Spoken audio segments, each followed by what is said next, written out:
Hello, story lovers. Welcome back to my channel, Madly in Love, Part 107.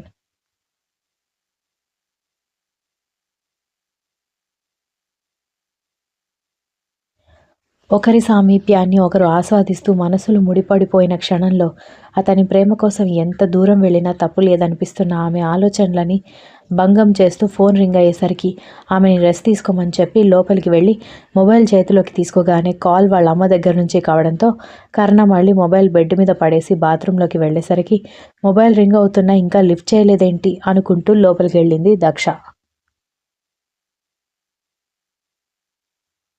Karna mobile screen మీద Shambhavi number display అవుతుండడంతో ఇదేంటి వాళ్ళ అమ్మగారు phone చేస్తే call lift చేయలేదు అనుకుంటూ ఒకవేళ నేను లిఫ్ట్ చేస్తే ఆవిడేమంటుందో, అలాగని లిఫ్ట్ చేయకపోతే నా మాయలో పడి కొడుకు తనని పట్టించుకోవట్లేదు అనుకుంటుంది.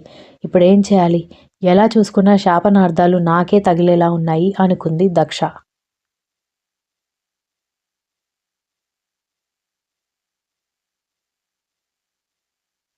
దాంతో ఏదైతే అది అయిందనుకుని కాల్ లిఫ్ట్ చేయగానే కర్ణ అని శాంభవి పిలవగానే ఆయన బాత్రూంలో ఉన్నారు, చెప్పండి అని దక్ష కంగారుగా పలకడంతో నువ్వెందుకు వాడి ఫోన్ లిఫ్ట్ చేశావు? నా కొడుకుని ఎలాగో నాకు కాకుండా చేశావు అంటే ఇక వాడు నాతో ఫోన్లో మాట్లాడే అవకాశం కూడా ఇవ్వవా అని శాంభవి చిరాకుగా అరవడంతో అయ్యో మీరు తప్పుగా అర్థం చేసుకుంటున్నారు, మీ అబ్బాయి మీ ఫోన్ కావాలని లిఫ్ట్ చేయలేదు, ఇలా నన్ను తప్పు పడతారనే నేను లిఫ్ట్ చేశాను, విషయం ఏంటో చెబితే నేను ఆయనకి చెప్తాను అంటుంటేనే శాంభవి ఫోన్ కట్ చేసింది.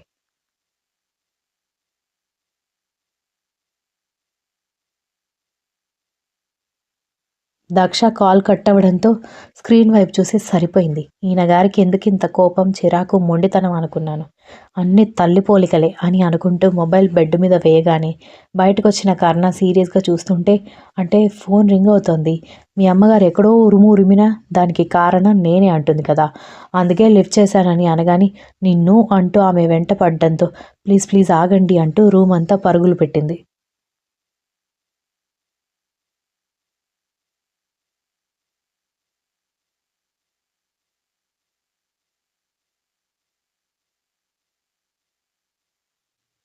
ఉదయం టిఫిన్ చేస్తున్న నవీన్ ముందు ఒక అప్లికేషన్ ఫామ్ వచ్చి ప్రత్యక్షం అవ్వడంతో తలెత్తి చూసిన అతనికి వదిన సౌజన్య కనిపించడంతో ఏంటిది అని అడిగాడు నవీన్. చెల్లెళ్ళు ఇద్దరు అవమానపడి ఇంట్లో నుంచి వెళ్ళిపోయిన దగ్గర నుంచి వదిన్ని వదిన అని పిలవడం కూడా నవీన్ మానేశాడు.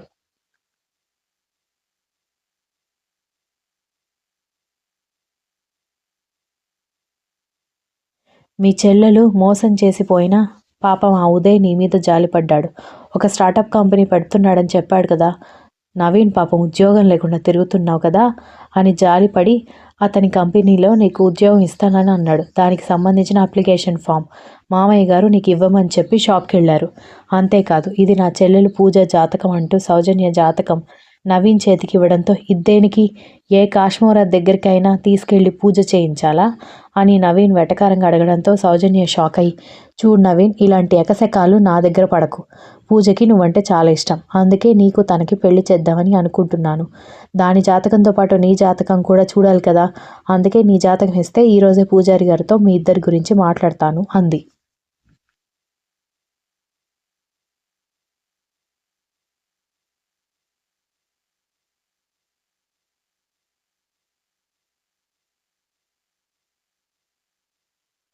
నవీన్ ప్లేట్లో ఉన్న ఇడ్లీ కంప్లీట్ కాకముందే చేతులు కడుక్కోవడంతో అదేంట్రా తినే తిండి పూర్తిగా అవ్వకముందే చేతులు కడుక్కుంటున్నావని ఇందిర కంగారుగా దగ్గరికి రావడంతో ఈ కొంపలో నీ కడుపున పుట్టిన పిల్లలకి కడుపు నిండా తినే అదృష్టం ఉందని నువ్వనుకుంటున్నావా?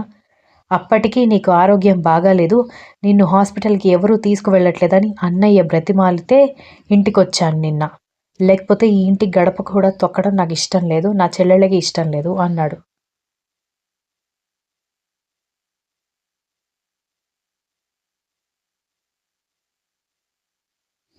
తన ఎదురుగా ఉన్న అప్లికేషన్ ఫాము, జాతకం పేపర్ రెండు చింపి సౌజన్య చేతిలో పెట్టి వాడెవడో దయా దాక్షిణ్యాలు నాకు అవసరం లేదు, అండ్ నీ గురించి చూసి నీ పరిపాలన రుచి చూశాక కూడా నీ చెల్లెల్ని చేసుకునే ధైర్యం నాకు లేదమ్మా, మా అన్నయ్యలాగా మూగవాడిలాగా ఉండడం కూడా నాకు చేత కాదు, అనవసరంగా నీ చెల్లెలు రోజుకొకసారైనా తన్నులు తింటుంది, ఇదంతా అవసరమా చెప్పు, కాబట్టి మరో మాటలు రాని వాడిని చూసి పెళ్లి చేసుకోండి అని వెటకారంగా చెప్పి వెళ్ళిపోయాడు నవీన్.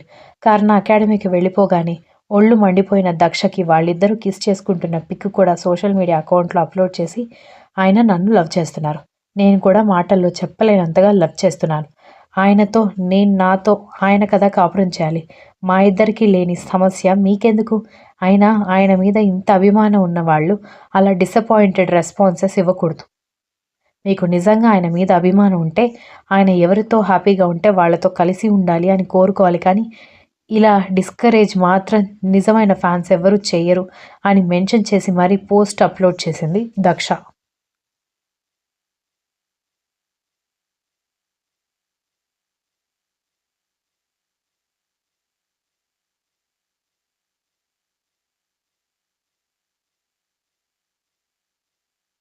దెబ్బకి నిమిషాల తేడాలో ఆ పోస్ట్ కూడా వైరల్ అయిపోయింది. కర్ణ అకాడమీ నుంచి వేరే ఏదో మీటింగ్కి వెళ్ళిపోయాడు. కర్ణ అలా అకాడమీ దాటి బయలుదేరడం, ఇలా మోహన్ రామ, శాంభవి కర్ణతో మాట్లాడడానికి అకాడమీకి రావడం ఒకేసారి జరిగింది.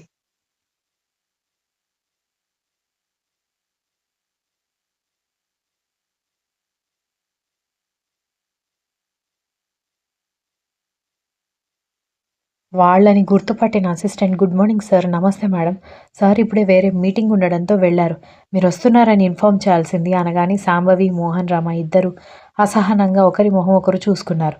వాళ్ళిద్దరి మొహాల్లో చిరాకు స్పష్టంగా కనిపించేసరికి అతను మళ్ళీ వాళ్ళని కదిలించే సాహసం చేయలేదు. ఒకవేళ కర్ణ అకాడమీకి వస్తే మేము వచ్చామని చెప్పకుండా మాకు ఇన్ఫామ్ చెయ్యి అనగాని అసిస్టెంట్ గతుక్కుమని, సార్ నేను కర్ణ సార్ అసిస్టెంట్, ఆయన చెప్పినట్టు చేయాలి, మీరు చెప్పినట్టు చేశానని తెలిస్తే నా ఉద్యోగం పోతుంది, పైగా మీకు సార్కి మంచి రిలేషన్స్ లేవు, ఈ టైంలో నేను రిస్క్ తీసుకోలేను సార్, క్షమించండి అంటూ లోపలికి వెళ్ళిపోయాడు.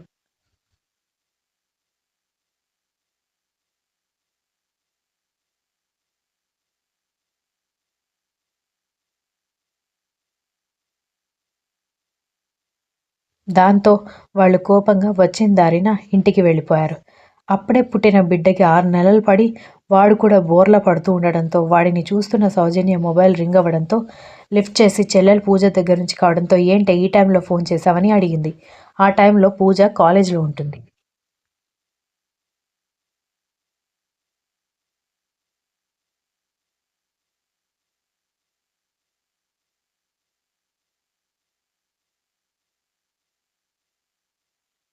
అదేంటక్క, ఏమీ తెలియనట్టు అడుగుతావు? బావతో నా పెళ్లి గురించి మాట్లాడతాను అన్నావు కదా, దాని గురించి ఏమైందో తెలుసుకుందామని ఫోన్ చేశాను అని పూజ అనగాని, ఏమైంది నా బొందైంది అంటూ నవీన్ తిట్టకుండా తిట్టిన విషయం చెప్పడంతో నాకు తెలుసు బావ ఇలాగే చేస్తాడని, కానీ ఇప్పుడు ఏం చేద్దాం, నాకు నవీన్ బావ అంటే ఇష్టం, పైగా బావగారు నీకు భయపడతారు కాబట్టి నేను కూడా బావని భయపెట్టచ్చు అని పూజ అంటూ ఉంటే వాడి ప్లాన్ అదే, నన్ను చూసి నువ్వు కూడా అలాగే ఉంటావేమో అని, వాడు నిన్ను చేసుకోనంటే చేసుకోనంటున్నాడు, ఏం చేయాలో నాకు అర్థం కావట్లేదని సౌజన్య అనగాని, ప్లీజ్ అక్క, నా పెళ్ళి నీ చేతుల్లోనే ఉంది, అయినా మామయ్య ఒప్పుకుంటే బావ మాత్రం ఏం మాట్లాడతాడు అని అంది పూజ.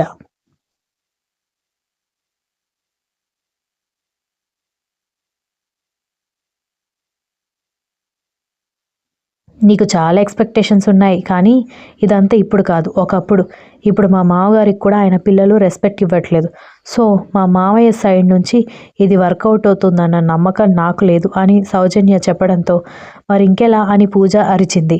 సౌజన్య కాసేపు సైలెంట్గా ఉండి ఒక ఐడియా వచ్చింది, నువ్వు కొన్ని రోజులు మా ఇంట్లోనే వచ్చి ఉండు అనగానే, నా పెళ్లి చేయవే అంటే కొన్ని రోజులు ఉండి పొమ్మంటావు, నువ్వసలు అక్కవేనా అని పూజ అరుస్తుంటే, ముందు చెప్పేది పూర్తిగా విను, ఇక్కడికొచ్చి ఉండు.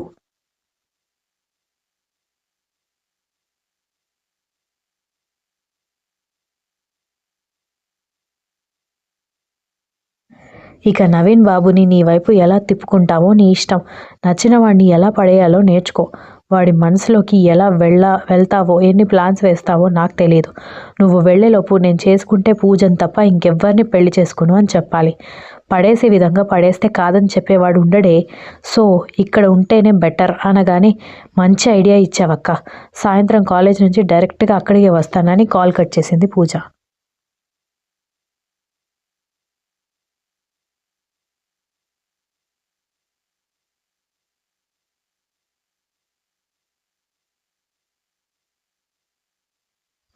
ఆ రోజు ఏదో ఇన్స్పెక్షన్ ఉండడంతో పెళ్లి దగ్గరకు వస్తున్నా తప్పక అకాడమీకి వెళ్ళాడు విరాట్.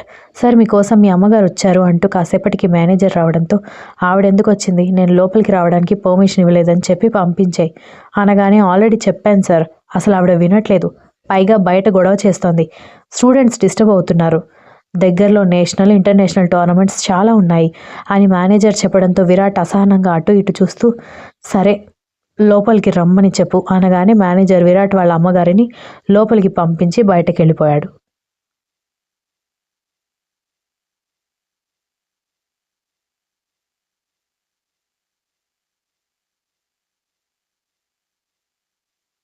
ఏంటి ఎందుకొచ్చావు?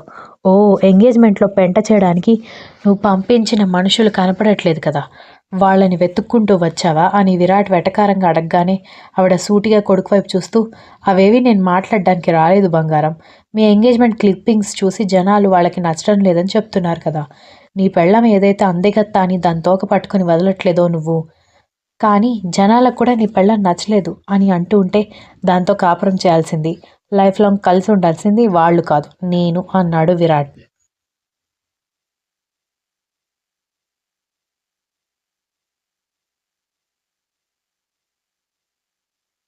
దాంతో ఆవిడ కోపంగా చూస్తూ ఫ్యాన్స్ మొత్తం నీకు ఆ కర్ణకి నెగిటివ్గా రెస్పాన్స్ ఇస్తున్నా మీ ఇద్దరికి కొంచెం కూడా బుద్ధి లేదా, అయినా ఏముందిరా అక్క చెల్లెళ్ళు, వాళ్ళు ఏమైనా స్వర్గాధిపతి ఇంద్రుడి కూతుళ్ళా లేకపోతే యముడి కూతుళ్ళా లేకపోతే చంద్రుడి కూతుళ్ళా, వాళ్ళ పేరు ఎత్తితే చాలు ఇద్దరు తెగ పులకరించిపోతున్నారు అని ఆవిడ వెటకారంగా అనేసరికి మా వరకు వాళ్ళు దేవకన్యలు, నీకు వచ్చే నష్టం ఏంటి అని అడిగాడు Virat. Continuous. If you like the story please like share comment and don't forget to subscribe.